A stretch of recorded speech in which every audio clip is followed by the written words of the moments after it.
This portion of Dream Car Garage is brought to you by XV Motorsports, engineering modern supercars from classic muscle cars. In terms of an overall package for the cars, brakes are equally important as the suspension. It needs to all be a cohesive package. And we decided to develop or have brakes designed for the cars. Rather than taking pieces off the shelf, we were having brake systems modeled for the specific vehicles. And again, we're doing 2 levels of these, matching our level 1 and level 2 suspension, different brake packages as well. The level 1 brake system that we developed was designed to be bolted right on the stock spindles of the Mopar front suspension.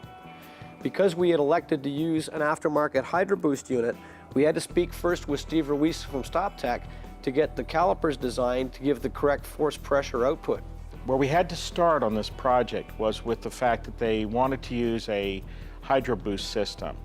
That's a booster where the assist, or a brake system where the assist comes from a hydraulic pump. That booster system has a very high pressure output for the circuits, at least for modern big brake systems. We're going to have to size calipers appropriately so that we don't end up with over-amplification. That's where you touch the brakes and you get too much torque reaction, too much force output, and you just flat spot the tires. We then had to make up new 4130 front hubs, high-strength steel, to support the rotor hat, rotor, and caliper. The 2 different systems that are being developed are one a base system, which is 4-piston fixed caliper front and rear, and then a high performance system, which is going to be a change in the front axle to a 6-piston caliper with even a larger rotor. Tying all of this together is a stainless flex line and new hard lines plumbed throughout the car.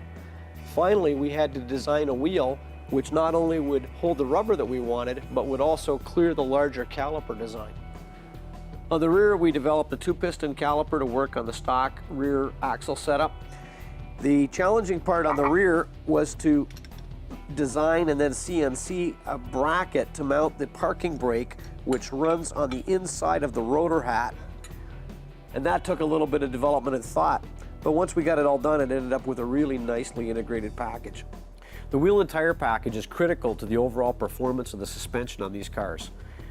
The base package comes with 17-inch front, 18-inch rear billet aluminum wheels with 255 40/17 tires on the front and 285 35/18s on the rear. The level 2 suspension allows us to run even larger tire sizes, 275 on the front and 305 or larger on the rear. For ultra-high performance, we had Kinesis make us custom wheels for these cars. These are a real 3-piece racing wheel. We've used them at over 200 miles an hour. They're constructed of aircraft-grade aluminum alloy, heat-treated, stress-relieved with shot peening, hand-assembled by qualified technicians, and then to top it off, we add DOT race-type tires, simply the best you can have for open track. Next week, we complete the driveline in preparation for track testing.